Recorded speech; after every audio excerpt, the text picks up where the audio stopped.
Mes chers lions, bonjour et bienvenue dans votre guidance pour ce premier semestre 2026. Alors, première partie de tirage ici, où nous allons analyser de façon très générale en fait l'ambiance tout d'abord de cette période et ensuite on ira voir pour chaque élément l'énergie qui se dégage dans votre vie sur chaque élément. Alors ça reste très global, très général, prenez ceci avec de la hauteur. On verra ensuite plus dans le détail une énergie par mois sur ces 6 prochains mois pour essayer d'affiner un petit peu votre tirage. Allez, c'est parti, on voit tout de suite l'ambiance générale dans laquelle vous évoluez sur ce semestre. Quelle est la thématique? Thématique du premier semestre 2026 pour vous, pour votre énergie, les lions. On a la carte de l'elfe avec masculin sacré, autorité, protection et le cavalier d'épée. Bon, alors, on a ici l'expression de votre masculin, le yang qui se réveille, l'envie d'agir, l'envie d'asseoir son autorité, l'envie de dire surtout les choses, parce qu'accompagné ici d'un cavalier d'épée, ça reste quand même quelque chose d'assez revendicatif. Vous voyez, on a envie de dire les choses et ça sort. C'est-à-dire que, autant si on avait eu le féminin sacré, alors vous l'avez aussi, hein, ce qui est assez drôle, c'est que vous avez 3 cartes de polarité, hein. On a la polarité ici masculine, la féminine après dans les émotions et on a la polarité de l'ange aérienne dans le milieu professionnel, donc c'est assez intéressant. Donc ce masculin ici, il est dans votre décor. C'est-à-dire que tout le travail de cette période, à mon avis, ça va être d'activer votre masculin sacré, d'activer votre capacité à agir, mais aussi à dire les choses. Et à les dire de manière peut-être diplomate et courtoise, vous voyez? Parce que le masculin sacré, certes, il agit, mais il agit aussi avec maîtrise, une maîtrise de soi, hein. Là, on ne va pas aller vers les débordements parce que ce cavalier d'épée, il est coutumier du fait, hein. Il peut être agressif dans ses mots, il peut être revendicatif également. Donc, je pense que vous allez avoir des choses à dire, des choses à verbaliser, des explications à avoir avec, peut-être certaines personnes, ou avec vous-même, peut-être aussi, voyez? Mais voilà, on enclenche ici son énergie masculine, on enclenche son énergie, hem, sa polarité yang et donc avec un cavalier d'épée, on ne mâche pas ses mots, on dit les choses, on communique beaucoup, on écrit, on dit, on parle. On parle et on parle de ce qu'on a sur le cœur peut-être depuis longtemps. Donc il y a peut-être aussi des révélations que vous allez faire, à votre entourage. Peut-être que vous allez faire des révélations vous allez vous faire des révélations à vous-même. Possibilité aussi, mais en tout cas, voilà, il y a l'activation de votre masculin sacré et l'activation aussi de votre autorité. C'est-à-dire que, voilà, si vous n'avez pas posé les limites dans votre entourage, alors que ce soit l'entourage intime, professionnel, amical, à un moment donné, vous allez le faire. Vous allez le faire, vous allez verbaliser vos limites. Vous allez verbaliser ce qu'il est possible ou non de faire avec vous. Jusqu'où on peut aller. Hein, voilà, donc ça va être vraiment le développement en fait de votre aspect masculin, de votre polarité yang. Alors, on a ensuite dans l'élément R qui vous parle justement de votre communication, hein. Donc dans l'ambiance, on a déjà ce cavalier d'épée qui promet beaucoup d'échanges, beaucoup de communication. Et ici, dans votre mental et dans votre manière de communiquer, mais aussi dans vos relations aux autres, pour moi c'est tout ça le domaine de l'air, vous avez une carte d'air, air pur, avec intelligence, connaissance, sagesse, et on a la lune. Alors, la lune, vous voyez déjà, hein, par la colorimétrie de la carte, elle vient obscurcir un petit peu. Avec l'air, ici, moi j'ai plus une notion d'apprentissage. On veut apprendre peut-être des choses, hein, engranger des connaissances sur quelque chose. Donc vous pourriez vous lancer dans un apprentissage, mais cet apprentissage va peut-être se révéler plus difficile que vous ne le pensiez. Parce qu'avec cette lune, la lune, elle peut quand même parler d'épreuves, de choses cachées. Elle peut parler aussi d'une réactivation de votre côté sombre ou de quelque chose qui est tapis en fait dans l'ombre à l'intérieur de vous. Donc il y a une envie peut-être d'apprendre, mais certaines choses sont encore occultées ou cachées avec cette lune, hein. On a à la fois le soleil et la lune, donc voilà, les deux cohabitent ici. Dans vos relations aux autres, on peut avoir alors des relations ou des échanges des échanges ici qui peuvent, faire remonter certaines émotions à la surface. Vous pourriez entrer en relation avec des personnes qui sont un miroir ou des personnes qui vont faire que, vous allez réveiller quelque chose au fond de vous, réveiller une blessure, un traumatisme, hein, voilà. Alors, ça peut aussi être un moment phare pour se lancer dans une thérapie, pour aller explorer son inconscient, son subconscient, d'aller en apprendre plus peut-être sur soi-même, sur justement tout ce qui est caché à l'intérieur de nous. C'est ça en fait, hein, le rôle de la thérapie, le rôle d'aller voir à l'intérieur, justement, qu'est-ce qui se cache? Qu'est-ce que j'ai envie de mettre sous le tapis, quoi? Donc, beaucoup de connaissances acquises, vous faites preuve d'intelligence, mais aussi beaucoup d'émotions. Avec l'activation de cette lune, hein, c'est un arcane majeur quand même, qui a tendance en fait à flouter les choses, qui a tendance à obscurcir le tableau. Donc, quelque chose qui vous paraissait clair au départ peut, au fur et à mesure s'obscurcir. Donc vous pouvez très bien avoir une idée claire à un moment donné, avoir envie de suivre tel ou tel apprentissage et vous dire: «C'est ça ma voie». Mais finalement, voilà, il y a quelque chose qui vient obscurcir tout ça. Au fond de vous, vous n'êtes pas en phase. Vous êtes pas en phase avec peut-être ce nouvel apprentissage. Peut-être que voilà, vous vous dites: «Je vais suivre une nouvelle voie» et à un moment donné, vous vous rendez compte que, ben, non, en fait, ça vous correspond pas. Il y a quelque chose inconsciemment qui vous bloque et qui vous barre la route. Alors, deuxième maison qui est celle de l'eau, la maison des émotions ici. Alors, c'est intéressant parce que, dans la maison des émotions, de la sensibilité de votre vie intérieure, mais aussi sentimentale et intime, on a la polarité de l'eau ici avec la sirène, féminin sacré, sensibilité, écoute. Mais là-dessus, vous avez la carte de la tour. Alors la tour, c'est toujours un peu violent, hein, vous voyez, hein, la tour, c'est l'éclair qui vient fissurer l'édifice qu'on a bâti, qui vient, remettre en question les fondations de sa vie. Hem, c'est ça la tour. Il y a quelque chose qui vient vous bousculer ici dans votre intimité ou dans votre foi ou dans votre spiritualité, dans votre intériorité, dans votre intimité, hein. Voilà, ça peut être, le temple intérieur qui est bousculé ou le temple où vous habitez, hein. Ça peut être plus concret avec, quelque chose qui vient ébranler votre foyer ou quelque chose qui vient ébranler votre intériorité. C'est à vous de voir, mais là, on a déjà la lune, hein, qui nous parle d'introspection, qui nous parle d'aller voir à l'intérieur, c'est par sombre. Donc il se peut qu'ici, voilà, il y ait un bouleversement qui vous oblige peut-être aussi à entrer en introspection. Autant, vous avez l'activation du masculin sacré dans la matière, je pense que vous allez devoir agir dans la matière, mais vous allez aussi devoir agir à l'intérieur de vous, entrer en introspection, faire un petit peu le bilan, faire le bilan de votre intériorité, faire le bilan de vos croyances, faire le bilan de votre spiritualité, faire le bilan de votre alignement personnel. Est-ce que, voilà, vous êtes bien dans vos baskets? Est-ce que vous êtes vraiment aligné à ce que vous avez envie d'être, au final, hein? Est-ce que vous êtes à votre place?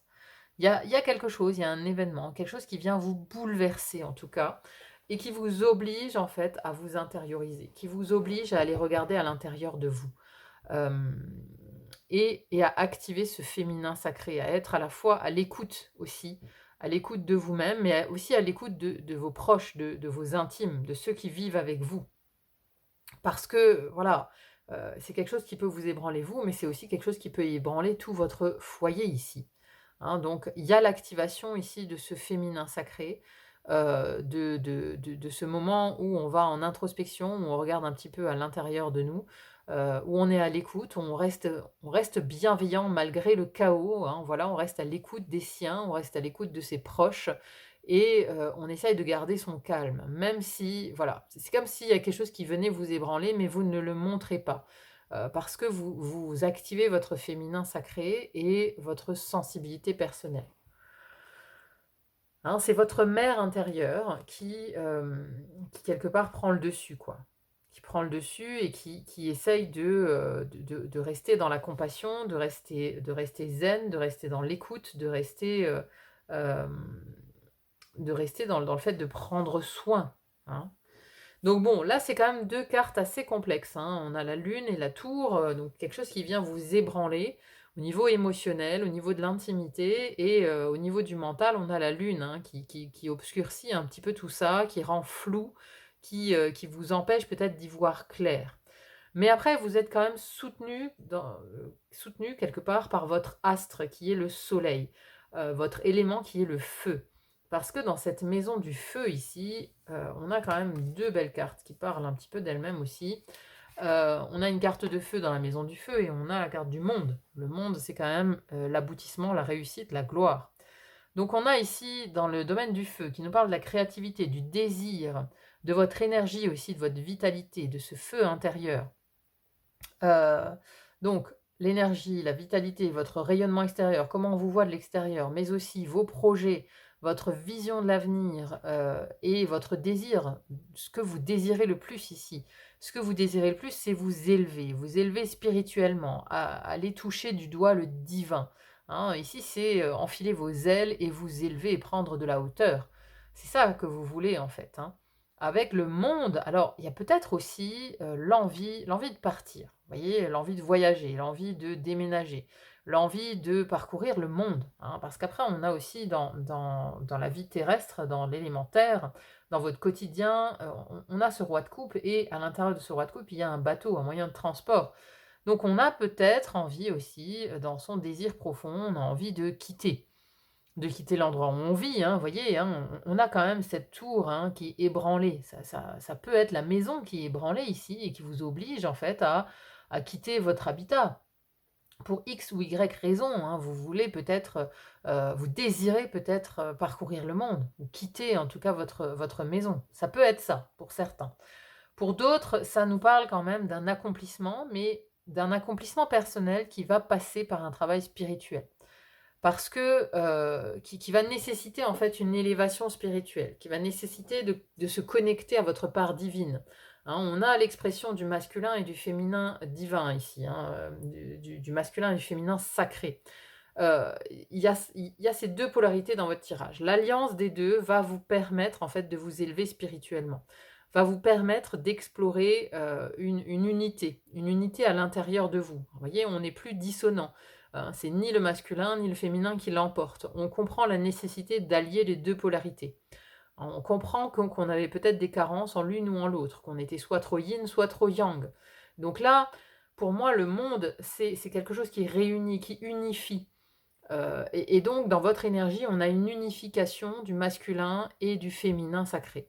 On a une unification des 2 polarités et c'est ça qui va vous permettre de vous élever, de prendre de la hauteur, de vous élever par rapport à ces 2 énergies ici, de vous élever par rapport à la lune et par rapport à la tour. Vous voyez? C'est cette connexion au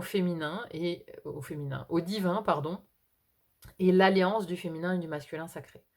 C'est ça qui va vous permettre en fait une compréhension, un aboutissement, une maturité. Hein, vous arrivez à une certaine maturité quand même, hein. Alors non sans mal, hein, parce que, ça passe par la compréhension de beaucoup de choses, peut-être, parce que l'intelligence, la connaissance, ici vous prenez connaissance de certaines choses, hein.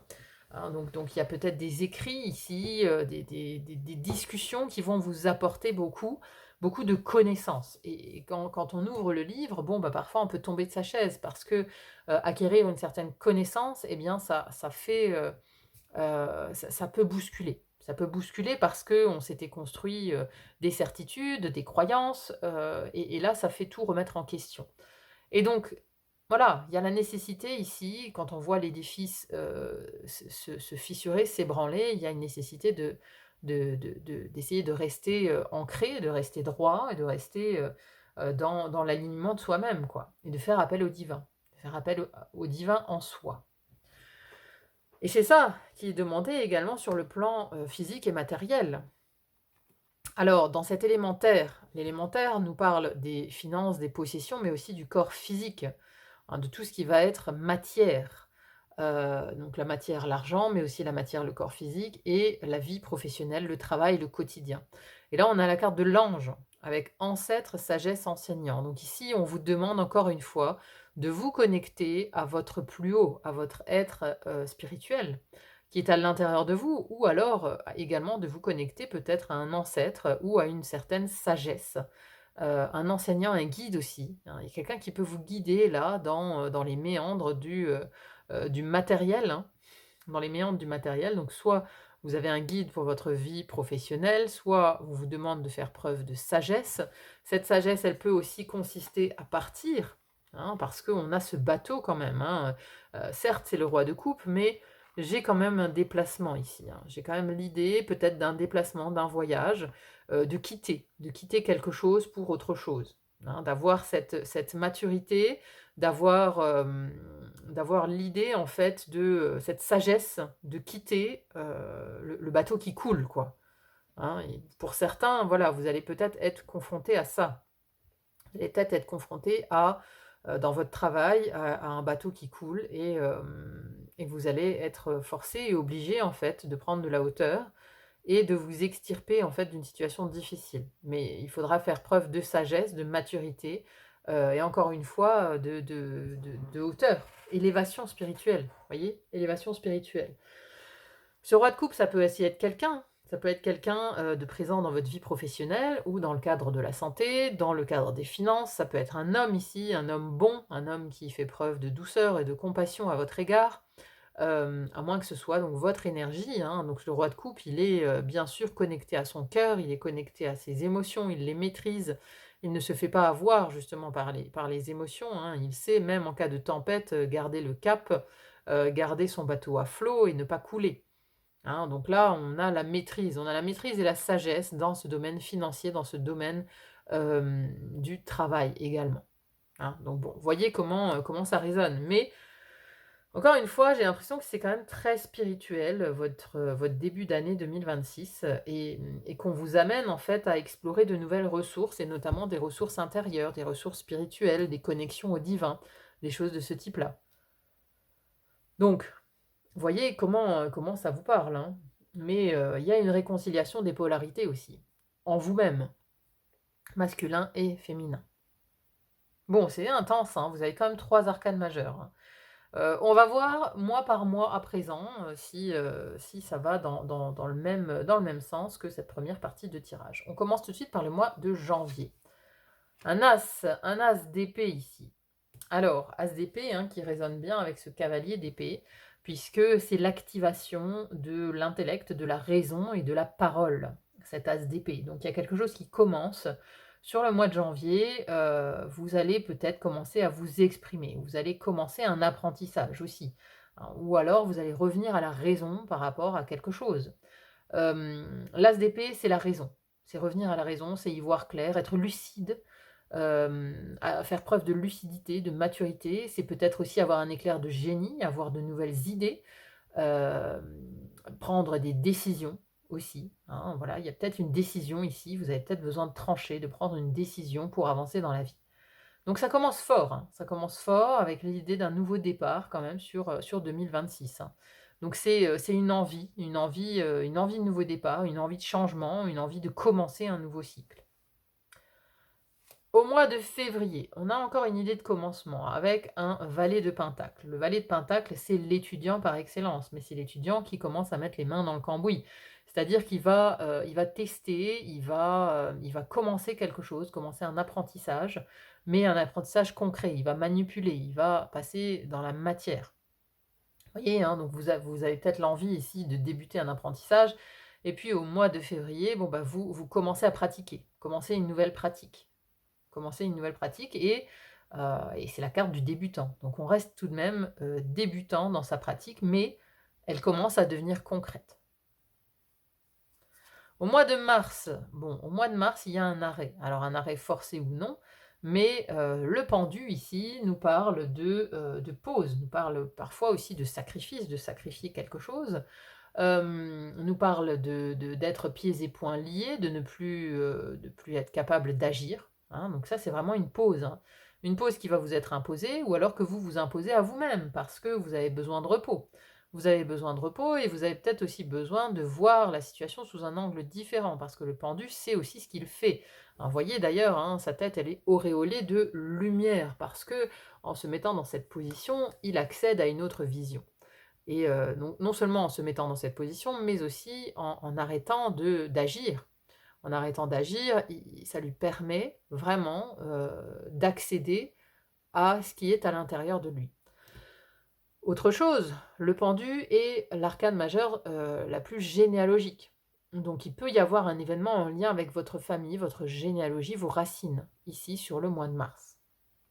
Un lien, un événement familial, qui peut en fait vous amener à ce besoin de voir les choses sous un angle différent, ce besoin de faire une pause, heu, peut-être avec des membres de votre famille. Encore une fois, voyez comment ça parle. Le mois d'avril ensuite, waouh! Mois d'avril, on a l'impératrice. Alors, autant, ici le valet de denier, il est très débutant, autant l'impératrice, elle est totalement dans la maîtrise de la créativité, hein. C'est vraiment une énergie qui est très, très fertile, qui nous parle d'abondance, qui nous parle de manifestation dans la matière. L'impératrice, c'est celle qui crée, c'est celle qui manifeste, c'est celle qui est en lien aussi avec la nature, avec l'abondance dans sa globalité. Hein, donc là, il y a vraiment un bel épanouissement, sur le mois d'avril. Épanouissement de ses projets, épanouissement personnel, épanouissement, peut-être aussi financier et matériel. Voilà, on est vraiment, dans quelque chose de totalement épanoui, hein, et surtout au niveau créatif ici, avec l'impératrice. Au mois de mai, waouh, encore un arcane majeur, celui de la force. Alors, le mois de mai, c'est celui où waouh, il va falloir avoir du courage. Ici, c'est ce que ça nous dit avec la force. Le courage de surtout vous maîtriser, en fait, de maîtriser vos instincts, de maîtriser votre force, justement, de ne pas... voilà, la force, c'est la maîtrise de la force. Ne pas ne pas entrer, voilà, vous voyez, dans les extrêmes, en fait, se maîtriser. C'est vraiment se maîtriser, hein. Cette femme, elle maîtrise son côté sauvage en maîtrisant ce lion qui est sa part sauvage, qui est sa part intérieure, qui préférerait se mettre en colère, qui préférerait être dans la réaction, mais non. Ici, c'est un appel à la sagesse, en fait, avec cette force. C'est un appel à la sagesse, c'est un appel à rester calme, c'est un appel à rester centré et à être dans la maîtrise de la force. C'est ce qui vous attend pour le mois de mai. Le mois de juin ensuite, magnifique. Alors c'est drôle parce que c'était les Gémeaux qui avaient la même carte au mois de juin ici. Vous êtes dans une grande satisfaction au mois de juin. Donc s'il y a des difficultés quelconques au cours de cette période du premier semestre, euh, j'ai l'impression que le printemps est quand même beaucoup plus bénéfique, on va dire, à votre expansion et à votre élévation que l'hiver, hein. L'hiver, j'ai l'impression que c'est quand même un peu plus complexe. Il y a quelque chose qui débute, mais bon, voilà, on est ici plus en introspection, on est plus à l'intérieur, on percute quelque chose. Il y a une prise de conscience ici avec cet as d'épée, vous percutez et vous démarrez quelque chose pour avoir cette nouvelle vision ici. Parce que vous savez que c'est nécessaire. Et ensuite, on a vraiment le printemps qui est beaucoup plus dynamique, qui est dans la manifestation, dans la matière. Et ça, je l'ai déjà vu pour plusieurs signes, hein. Et donc, magnifique carte, puisque la 9 de coupe, ici, pour le mois de juin, c'est les vœux exaucés.